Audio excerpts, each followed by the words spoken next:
Bisa diceritakan sejak awalnya gimana, Pak? Saya menjadi kolektor ini sudah kurang lebih sejak tahun 2012. Jadi awalnya dulu itu saya kan suka suka pusaka. Pusaka, kemudian koleksi pusaka, kemudian ketemu dengan teman-teman antikan. Akhirnya kemudian juga selain koleksi pusaka juga koleksi barang-barang antik. Jadi sini lengkap ada benda-benda pusaka, benda-benda antik, benda-benda seni dan budaya. Saya koleksi semua. Ada juga buku ya, Pak ya? Buku-buku ada, buku-buku kuno, buku-buku sejarah, buku-buku filsafat, sama buku-buku novel-novel kuno itu ada. Dan mempunyai nilai seni yang sangat tinggi. Salah satu senjata yang saya koleksi itu ada keris, ada pedang, ada tombak, juga ada ini saya punya pistol yang kebetulan juga agak sulit untuk mendapatkannya. Jadi kalau pistol saya tidak banyak, kalau keris sama tombak sama lainnya saya masih banyak. Ini kalau keterangannya adalah pistol jenis flintlock. Jadi pistol yang digunakan menggunakan mesu pada zaman kolonial dulu, pada zaman Portugis dan zaman kolonial. Sangat langka, Pak ya. Kalau pengen lihat penggunanya mungkin bisa disaksikan di film Patriot. Ada film Hollywood Patriot menggunakan senjata flintlock jenis ini. Nah, cuman pistol ini dulu saya temukan nggak ada pegangannya seperti ini. Ini baru pegangannya. Ini saya buatkan. Kalau dulu cuman ini aja, cuman logamnya, besinya aja. Dan saya buatkan agar cantik, saya buatkan pegangannya yang di tukang. Karat dan rusak ini sudah saya bersihkan. Sudah. Dulu masih kotor sekali, nggak berfungsi karena ini masih menggunakan. Nanti kan dikasih serbuk mesu ya, mesunya dimasukkan di sini. Kemudian yang dikasih peloran itu, peluru itu, mesunya dipadatkan dulu dari sini. Nah, ini dipadatkan gini nanti. Nah, dipadatkan, kasih peloran, kemudian baru diletuskan menggunakan pelapuknya ini. Perkiraan tahun berapa itu, Pak? Perkiraan, Pak? Ya tahun-tahun 1500-an, 1600-an. Wayang saya tidak banyak, cuman saya senang budaya wayang. Jadi kalau wayang itu saya memang suka wayang kulit, jadi di mana-mana ada tonton saya suka nonton, walaupun sampai ke Purwo sampai kemana saya nonton. Ini saya koleksi. Kemudian saya juga kadang diundang oleh Sugriwo Romo Banyuwangi tentang wayang kulit itu. Itu awal saya suka wayang. Jadi wayang itu asli dari kulit sapi. Kebetulan yang saya koleksi adalah Pandawa, Kurawa, Rama dan Sinta, juga ada Anoman, ada Jimbawan, ada Anggada, Anila, ada semua di situ. Di bawah itu wayang golek, itu saya pesan dari Jawa Barat. Itu juga sama idola saya, Pandawa 5, Rama dan Sinta, Anoman, dan satu Rahwana juga ada. Kalau orang-orang perkerisan bilang itu pedang tebas, jadi fungsinya itu menebas musuh, menebas leher musuh. Dan pedang-pedang itu dengan model seperti itu ya, itu adalah kebanyakan dulu yang megang adalah orang-orang Belanda, serdadu Belanda, baik serdadu Eropa maupun serdadu pribumi yang dibayar oleh Belanda untuk memadamkan perlawanan orang-orang setempat. Kalau pedang itu kalau saya ngomong itu termasuk jenis buding ya, kalau yang pedangnya itu. Karena Blambangan itu untuk pedang itu nggak masuk kategori standar pedang nasional. Kalau pedang nasional itu kan sepipih, lancip, ya, kemudian pedang tebas dan pedang suduk. Kalau Blambangan itu pedang tebas, yang suduk jarang ada koleksinya. Kiling ini adalah ciri khas dari suku Using di Banyuwangi ya. Jadi ada daerah-daerah tertentu di Banyuwangi sampai sekarang ini melestarikan budaya kiling ini. Seperti di Desa Macan Putih, di Alian dan sekitarnya itu masih melestarikan tentang kiling ini. Jadi untuk yang penggemar kiling di Desa Macan Putih itu walaupun hujan deras, kalau pas anginnya buanter, kilingnya dipasang dan memiliki nama tiap-tiap kilingnya itu. Bahkan konon pernah ada namanya kilingnya itu di Macan Putih, namanya Ki Sabu Jagat, itu pernah ditawar 10 juta nggak diberikan sama orangnya. Jadi itu awalnya kemudian saya koleksi keliling itu didapatkan dari beberapa tempat itu di Alian, di Macan Putih sama di Lestono saya dapatkan. Tapi untuk di Alian masih diproduksi. Dekat Bongkoran itu masih ada anak-anak muda yang memproduksi kiling. Dan tembaga itu terbagi menjadi ada 2 jenis itu, jenis yang Jawa Tengahan sama jenis yang asli Blambangan, asli Banyuwangi. Ada. Jadi kalau yang asli Jawa Tengah itu cenderung lebih rendah, tebel. Kalau yang Blambangan ya atau Banyuwangi itu lebih tinggi, lebih tipis. Orang-orang daerah sini, daerah Songgon masih menggunakan dandang tembaga itu. Jadi orang-orang Songgon kalau pas punya gawe itu dandang tembaga dikeluarkan.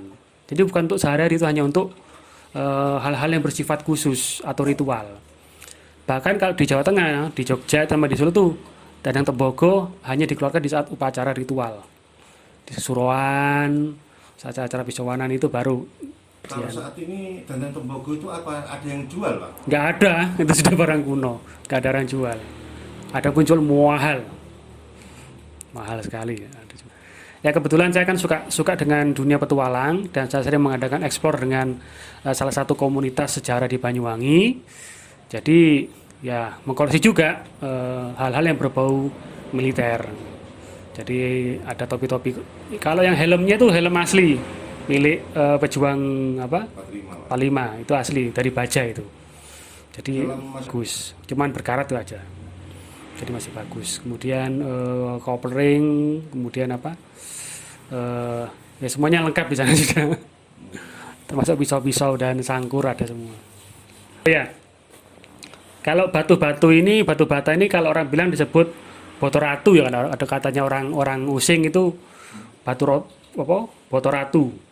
Nah, batu bata atau batu ratu ini saya dapatkan dari beberapa tempat. Batu ratu bisa dilihatkan di yang mana, Pak? Batu ratu. Semua ini batu bata, jenisnya macam-macam ya.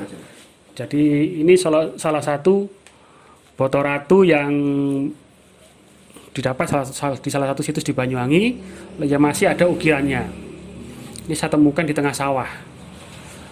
Jadi bata-bata yang saya ambil ini bukan saya ambil di lokasi situs, tapi di sekitar situs. Jadi kayak di perkampungan penduduk atau mungkin di tengah sawah, di kebun-kebun seperti itu. Ini saya ambil dari beberapa lokasi. Ada yang dari situs Lumajang, Biting itu, ada yang dari situs Macan Putih, situs Alian, situs di Bondowoso, situs Bondo, ada semua. Dan di mana? Di Awu-Awu, di Sempu ada. Jadi uang gobok itu diperkirakan adalah uang yang digunakan di zaman kerajaan Blambangan. Karena zaman kemerdekaan sudah tidak pakai uang gobok, tapi pakai uang benggol. Ada juga pada situ. Jadi uang gobok itu uang yang tengahnya itu berlubang. Itu kalau orang-orang antik bilangnya uang gobok ya. Uang gobok ini ada katalognya, ada klasifikasinya. Jadi jenis-jenis mana yang terbaik, mana yang enggak. Untuk uang gobok yang ditemukan di Banyuwangi itu adalah uang gobok yang kelas nomor 1, diburu oleh para pemburu uang gobok. Tujuannya apa, Pak? Saya pasti nggak tahu, konon ya uang gobok asli yang didapatkan di Banyuwangi itu konon mengandung emas, konon ya. Cuman saya nggak tahu persisnya, cuman jelas para kolektor khusus uang gobok tahu, walaupun dipalsukan tahu ini asli Banyuwangi atau dapat dari barat mungkin dari daerah lain, Magetan, Blitar, Madiun, Mojokerto, itu kurang begitu mengena. Tapi kalau Banyuwangi berapapun akan dibeli sama kolektor. Ya konon sih mengandung emas, cuman saya masih belum membuktikan secara fisik gitu loh. Bapak mau koleksi ini mulai tahun berapa ini, Pak? 2012 berangkatnya. Dulu cuman punya keris 2, badik 1, sekarang banyak macam-macam. Ada yang memang saya mahari, ya, saya kasih mahar ya, baik yang sedikit maupun yang banyak. Ada yang barter bisa sama pusaka, itu ada nama barter pusaka dengan kelas yang setara lah. Kemudian ada yang diberi dapat dari beberapa orang yang artinya dialihwariskan ke saya untuk dirawat karena beliaunya sudah tidak mampu untuk merawat. seperti itu. Ada yang kami temukan, ada yang melakukan dengan penarikan, macam-macam untuk motifnya untuk jenis pusaka. Ada tetangga saya itu bisa ditemui orangnya itu, orang tetangga itu dulu pernah duduk di teras itu nggak ngapa-ngapain, nggak ada apa-apa. Setelah saya masuk, waktu itu saya ke kamar mandi, ada yang manggil namanya, dipanggil namanya, dan nggak ada orang di sini. Saya dengan tetangga saya dengan istri saya kan, dan dia kabur tidak berani kesini lagi. Satu. Yang kedua, kalau Anda kesini masuk malam kira-kira jam 11, 12 sampai jam 3 itu nanti akan dengar suara di sini. Suara macam-macam kayak ada orang ngobrol seperti segala macam seperti itu. Saya sering di sini kadang pintu diketuk sama orang keras ya, dadak gitu ya. Ternyata saya buka nggak ada orangnya. Biasa sudah seperti itu.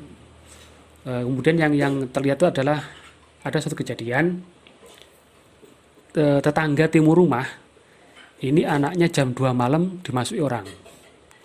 Persis timur gandeng tembok ya. Di barat rumah itu dibobol 6 juta hilang di barat rumah ini. Di baratnya lagi itu mas-masanya digarong tapi nggak sampai hilang, tercecer semua. Rumah ini aman. Jadi ya dilindungi lah nggak ada kejadian apa-apa. Padahal selisih waktunya tidak lama, hanya 1-2 hari. Rumah ini yang aman. Padahal rumah ini jarang-jarang saya kunci kadang. Jarang saya sudah ya cuman saya tiduri aja. Nggak tahu sih, konon sih katanya pernah terlihat ada orang keluar dari rumah sini malam-malam pernah. Kadang ada cemlorot cahaya seperti itu. Tapi saya nggak tahu persis itu katanya orang sih. Sekali saya menambahkan. Jadi ketika saya melakukan ritual tirakatan ya, di sini ada yang datang seperti itu. Datang ya cuman ngobrol gitu aja. Sempat ngobrol juga? Ngobrol ya cuman ya mungkin kata orang Jawa itu apa ya, katanya mungkin yang jaga kita lah seperti itu.